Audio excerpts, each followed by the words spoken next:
Hello friends, welcome to pregnancy Saheli. Friends, आज के video में हम लोग बात करने वाले हैं कि आप लोग कंसीव करने के लिए ट्राई कर रहे हैं और नेक्स्ट पीरियड आ जाता है, तो ऐसा क्यों होता है।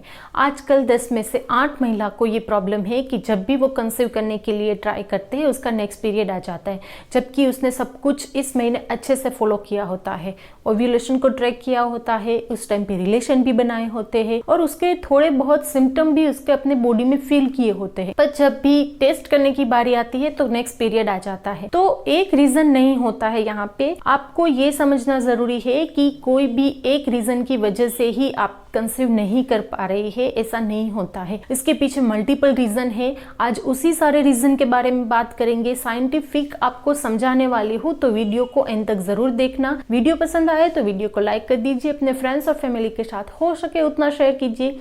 जो भी फ्रेंड्स नए हैं चैनल को सब्सक्राइब कर दीजिए, पास में रहे बेल को प्रेस करना ना भूलें ताकि हर नए वीडियो की नोटिफिकेशन आपको मिलती रहे। तो चलिए वीडियो की शुरुआत करते हैं और आपकी प्रेगनेंसी प्लानिंग में कहाँ पे मिस्टेक हो रही है जो आपको कंसीव नहीं हो रहा है और नेक्स्ट पीरियड आ जाता है। तो यहाँ पे सबसे पहले प्रेगनेंसी प्लान कर रहे हैं तो उस टाइम पे आपको आपकी पीरियड साइकिल समझनी है। पीरियड साइकिल नॉर्मली ये होती है कि आपकी बॉडी में 2 ओवरीज होती है, हर बार एक ओवरी में से एग रिलीज होता है और वो आता है फिलोपियन ट्यूब में। फिलोपियन ट्यूब में आकर आता है यूट्रस में और नेक्स्ट पीरियड के फ्लो में बह जाता है। ठीक है, ये नॉर्मल साइकिल है पीरियड की। अब यहाँ पे होता क्या है, अगर आपको कंसीव करना है तो ओवरी में से एग मैच्योर होकर रिलीज होगा, वो आएगा फिलोपियन ट्यूब में। फिलोपियन ट्यूब में मिलेगा स्पर्म से, एग और स्पर्म मिलेंगे, एक फर्टाइल होगा, वो जाइगोट जैसा बनेगा और वो आके चिपकेगा आपकी यूट्रस में। यूट्रस में चिपकने के साथ ही आपकी प्रेगनेंसी कंफर्म होती है। अगर एग और स्पर्म नहीं मिले तो वहां पे नेक्स्ट पीरियड आ जाता है। ठीक है, ये नॉर्मल साइकिल है। बट यहाँ पे हम लोग प्रेगनेंसी प्लान कर रहे हैं तो उसके लिए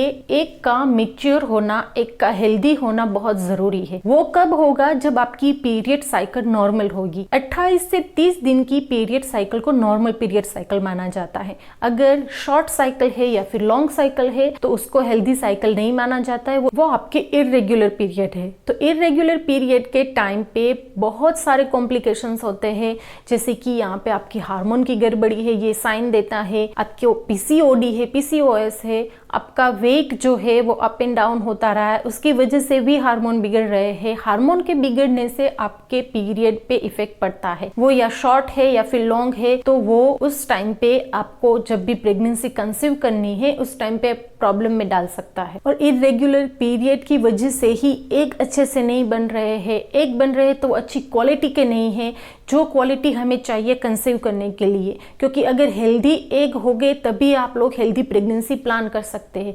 तो हेल्दी एग वहां पे नहीं बन रहे, ओव्यूलेशन टाइम से नहीं हो रही, ये मल्टीपल रीजन है। अगर आपकी पीरियड साइकिल इरेगुलर है तो सबसे पहले आप लोगों को करना क्या है कि अगर आपकी पीरियड साइकिल इरेगुलर है तो आपको डॉक्टर से मिलना है, थोड़े बहुत टेस्ट करवाना है। मेरा यहाँ पे सजेशन है कि आप लोग हस्बैंड और वाइफ दोनों के टेस्ट करवा लीजिए, क्योंकि इस टाइम पे अगर आपने पीरियड साइकिल अच्छे से मेंटेन कर लिया, वहां पे सब कुछ ठीक हो गया और फिर आगे चल के आपको पता चला हस्बैंड के स्पर्म काउंट भी अच्छे नहीं है, तो वहां पे वापस आपको टाइम देना पड़ेगा। इससे बेटर है कि हस्बैंड और वाइफ दोनों के टेस्ट कर लीजिए, आपकी जो जर्नी है वो कम हो जाएगी और थोड़े ही टाइम पे आप लोग कंसीव कर लेंगे। तो हस्बैंड और वाइफ दोनों को टेस्ट करवाने हैं, डॉक्टर के पास जाइए, टेस्ट वगैरह कीजिए, डॉक्टर जो भी मेडिसिन बोले उसको अच्छे से फॉलो कीजिए और उसके बाद आप लोग प्रेगनेंसी प्लान करेंगे तो वहां पे आपको सक्सेस जरूर मिलेगी। नेक्स्ट है यहाँ पे कि आपका वेट मेंटेन होना चाहिए।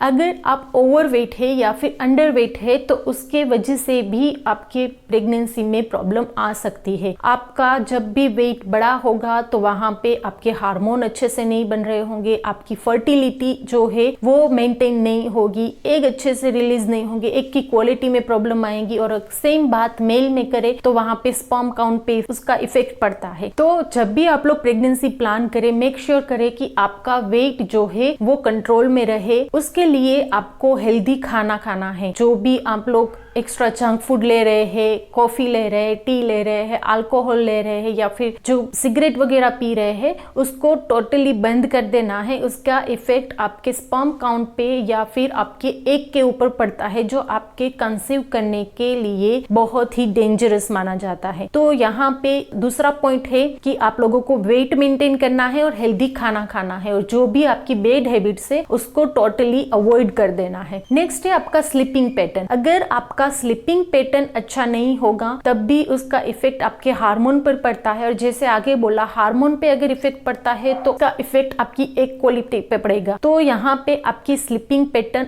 मेंटेन होनी चाहिए, 8 घंटे की नींद प्रॉपर होनी चाहिए। और उसके बाद आप अगर वर्किंग लेडी है तो आपको बीच में टाइम मिले तो पावर नैप ले लीजिए, ताकि आपका माइंड फ्रेश रहे। अगर आपकी स्लीपिंग पैटर्न ठीक तरीके से मेंटेन होगी तो आपका स्ट्रेस लेवल भी कम होगा, तो वहां पे उसका अच्छा इफेक्ट पड़ेगा आपके हार्मोन पे, आपके एग पे। तो कंसीव करने के जो चांसेस है वहां पे हाई हो जाएंगे। नेक्स्ट है आपकी लाइफस्टाइल। आपकी लाइफस्टाइल इतनी मेंटेन होनी चाहिए कि आप 1 महीने के साथ ही कंसीव कर ले। तो उसके लिए आप लोगों को, जैसा आगे बोला, कि जंक फूड अवॉइड करना है और उसको रिप्लेस करना है आपको हेल्दी फूड से। घर का बना हुआ खाइए तो सबसे बेटर है। प्रोटीन लीजिए, विटामिन लीजिए, ये सब कुछ मिलेगा कहाँ से? हेल्दी फूड खाइए आप लोग, वेजिटेबल्स लीजिए, फ्रूट्स लीजिए, दाल है, सब्जी वगैरह सब कुछ अपने मील में इंक्लूड कीजिए। आप अच्छे से हेल्दी डाइट को फॉलो करेंगे तो वहां पे हार्मोन अच्छे हो जाएंगे, एक क्वालिटी अच्छी हो जाएंगी, स्पर्म काउंट बढ़ेंगे, ये सब कुछ एक साथ होगा तो जो आपका कंसीव करने का टाइम है वो कम होता जाएगा, और आपको नेक्स्ट टाइम फिर से ये सब कुछ ट्राई करने की जरूरत नहीं पड़ेगी, क्योंकि इस टाइम आप लोगों ने कंसीव कर लिया होगा। नेक्स्ट है लाइट या फिर हैवी पीरियड। लाइट पीरियड यानी कि 1 या 2 दिन पीरियड आके रुक जाते हैं, और हेवी पीरियड यानी कि 10 से 15 दिन पीरियड आते हैं, क्लोटिंग के साथ आपके पीरियड आते हैं,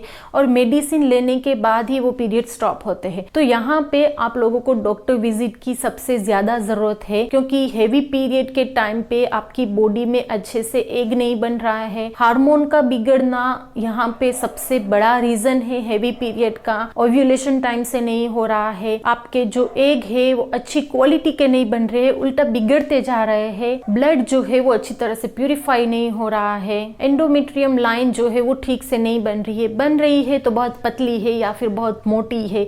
तो मोटी एंडोमेट्रियम लाइन है वो ज्यादा इंसुलिन का प्रमाण देती है हमें। तो यहाँ पे डॉक्टर की विजिट कीजिए, कुछ टेस्ट वगैरह है वो कीजिए। हार्मोन टेस्ट है, ईटी टेस्ट है। ईटी टेस्ट में आपके जो एंडोमेट्रियम लाइन है जहाँ पे बच्चा आके चिपकता है, उस लाइन के बारे में बताएंगे। अगर ज्यादा पतली है तो भी बच्चा वहां पे नहीं चिपकेगा, अगर ज्यादा मोटी है तो भी बच्चा नहीं चिपकेगा। तो वहां पे एक जो लाइन है वो मेंटेन होनी चाहिए, जिसकी वजह से आप कंसीव नहीं कर पा रही है। तो ये जो टेस्ट वगैरह बोल रहे हैं डॉक्टर, वो जरूर करवाइए, ताकि आपकी जो कंसीव करने के चांसेस है वहां पे ये सब कुछ हो जाने के बाद हाई हो जाएंगे। तो यहाँ पे हम लोगों ने बात की लेडी की बॉडी में क्या प्रॉब्लम हो सकती है जिसकी वजह से वो कंसीव नहीं कर पा रही है। तो यहाँ पे हम लोगों को ये समझने की सबसे ज्यादा जरूरत है कि सिर्फ फीमेल बॉडी को ही समझने की जरूरत नहीं है, मेल बॉडी भी 50% कंसीव करने के लिए जरूरी है। तो यहाँ पे हम लोगों को जब भी टेस्ट वगैरह बोले जाते हैं तो लेडी की बॉडी में कौन से टेस्ट करने हैं, किस तरह से प्रॉब्लम है, उसके बारे में बताया। तो साथ में मैं मेल बॉडी के बारे में भी बता दूं कि अगर वहां पे आपके स्पर्म काउंट अच्छे नहीं होंगे तो लेडी की बॉडी ठीक होने के बावजूद भी कंसीव नहीं कर पाएंगे। तो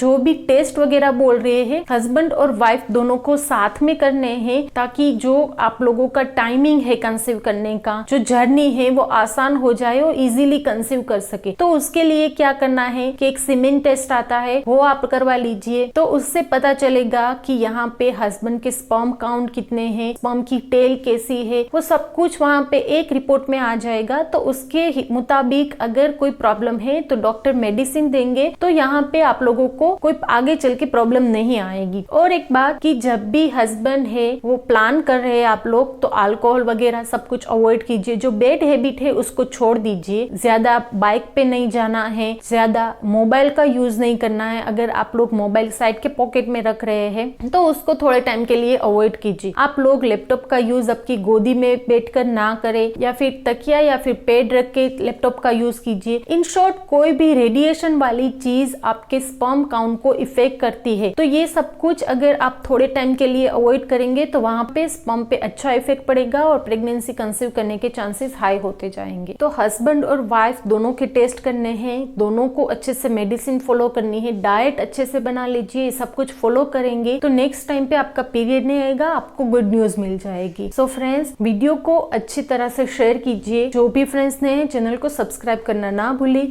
कोई क्वेरी कंफ्यूजन है तो हमें कमेंट में जरूर बताइएगा। मिलते हैं नेक्स्ट वीडियो में, तब तक के लिए कीप स्माइलिंग।